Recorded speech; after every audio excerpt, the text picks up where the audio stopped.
handoff. Emmitt Smith on the right-hand side. Touchdown. Emmitt Smith scores. You get one more, you can run for mayor. Straight up. Talk to my agent about my next movie. Make it a Western. How about them Cowboys?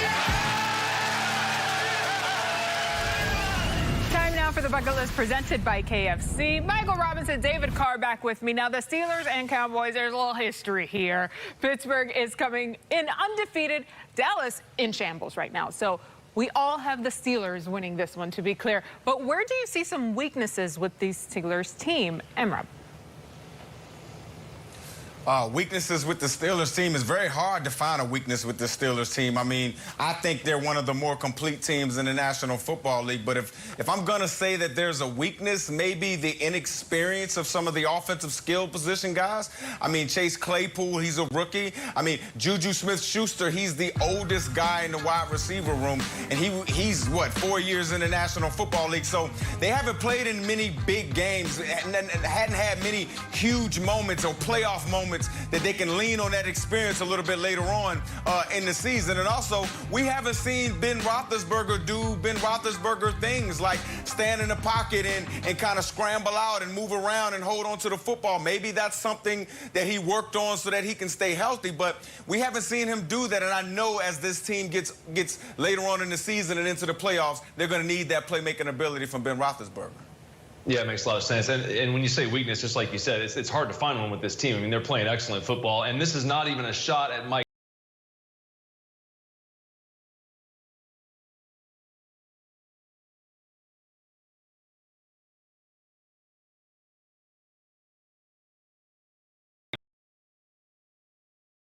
Tomlin, but I'll say the one weakness that I've found even playing against these guys and watching quarterbacks play against these guys like TJ Watt in coverage, you're going to have to expose your linebackers. So what they want you to do is line up in the I formation and come straight at them, because then they can get into all their blitz packages.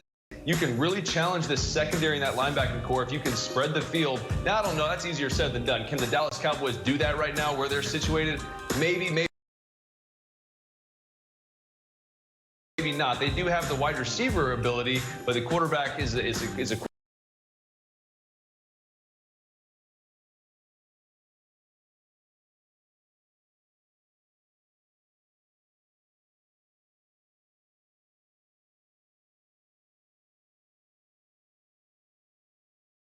Smiling. All of us picked the Texans against the Jags as well. Let us agree on the Vikings too. Hey, are you guys peeking at my papers here? And the only one taking the Giants against Washington this week is David. All right, let's get you to some fantasy advice presented by FedEx. We've got some starts and sits courtesy of NFL Fantasy Live's Adam Brank. He says to start Lamar Jackson, Chase Edmonds, and Stephon Diggs. But let's force quarterbacks to push the ball downfield. A lot of times quarterbacks get impatient. You know what I'm talking about, man, and try to win the game with one throw.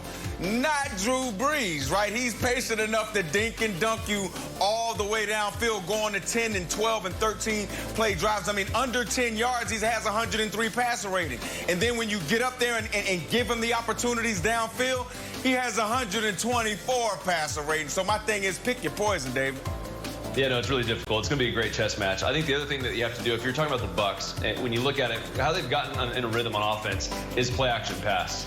And Tom Brady is starting to find a rhythm with this offense off of the play action. So the run game's been there. You've got some guys on the outside that can make some plays, but that has really solidified at least the offensive line. The offensive line was shaky for me, but that play action pass has kind of hesitated the defensive line, had the linebackers hesitate a little bit. They got to utilize that this weekend. Yeah, they do have to utilize that play-action pass. Talking about Tom Brady and the Tampa Bay Buccaneers, because, you know, if you send 5 rushers just one-on-one, I'm not sure if that Tampa Bay Buccaneers offensive line can go 5 one-on-ones across the board without a little bit of help. So my key to victory from the New Orleans Saints is get inside pressure on Tom Brady. Tom Brady isn't as young as he used to be, and even when he was young, it wasn't like he was running all over the place. So get inside pressure, do line stunts. This Tampa Bay Buccaneers offensive line, they have issues with the line stunts. You do that, you get pressure on Brady and force turnovers like you did in the first game. Yeah, it's exactly right. And you know, they have another weapon at their disposal as far as the Bucs go, and it's this receiving core and tight end group. You know, and I know the tight end group right now is maybe a little bit limited, but you got Gronk. You know, you have a nice run game, but really, it's using those weapons to open up the run game. Because if you can get a guy out of the box, if you can get a guy to draw attention to some of those wide receivers that they have out there, and now you have a light box, you're able to run the football, that helps tremendously. And Brady's as good as anybody in the league at understanding what they're in, seeing the defensive alignment, and then getting into the right, correct run play. Because this run game really, it shouldn't go. I mean, they don't have road graders up there. They don't have one of the best lines in football, but it still is able to go because Brady's able to get them in the right play. So that's crucial. All right, you guys being... It is crucial. Oh, my bad, MJ. I ain't mean to interrupt you, but I just wanted to give me a little comeback to that, though. Please, you know what I'm saying? And that's what I think. I think the New Orleans Saints, they have to be physical in their run game, in defending the run, and they have to be physical when they tackle, right? These Tampa Bay Buccaneers running backs, they have to know that these Saints defenders are there. Demario Davis and company get after it. Demario Davis leads this Saints team in tackles. If they can do that and make the ball carriers feel their presence, I think they can talk this Tampa Bay offense into some turnovers. All right, now it's my turn. Here we go. Here's the thing. I'm listening to all of you guys, right? All of these points. Get inside pressure on Brady. Open up the lanes for the rushing game. All right, let's give the people what they want. Let's pick it then. David, you first. Who's winning? I mean, I think that they're going to have – it's going to be a battle. Come down to a field goal, I think. I'm going to say 27-24 Bucks. Great quarterbacks going at it, great football teams, good football game. David, I agree with you. I got 38-31, the Tampa Bay Buccaneers. I just don't think Tom Brady gets swept in the division. He's never been swept in 20-something years of playing in the National Football League, and I don't think it starts now. Yep. We are all in agreement to start our game picks this week. I also have the Bucs. What we've seen, especially over the last few weeks, I have them taking this 36-32. I'm Robin David. Thank you. Russ looks, throws back inside, ball is caught. It's Metcalf who makes one man, now two men miss. 30, 25, 20, turns upfield. They don't touch him. Touchdown, Seahawks. How in the world did he tiptoe up the sidelines? Two defenders breaking on him, and nobody touched him, and scores from 46 out. We can do anything. Play fake, looks, throws over the middle, ball is caught. Touchdown, Seahawks. DK Metcalf catches his second touchdown pass of the day. That's a touchdown. Touchdown. And they can't cover big number 14. Yeah, we talk about DK Metcalf's superhuman abilities all the time, but here are the numbers to match. The Seahawks receiver is top 5 in the NFL with 680 receiving yards so far this year. DK is tied for second with 7 receiving touchdowns and is top in the league in yards per reception with an average of 18.9. All right, M-Rob, this Seahawks-Bills game has your name written all over it, my friend. Come on in, because you saw the numbers on DK. Top 5 in 3 of those categories. He went from physical freak his rookie year to a much better route runner in year 2. So how big of a problem is Metcalf for opposing defenses?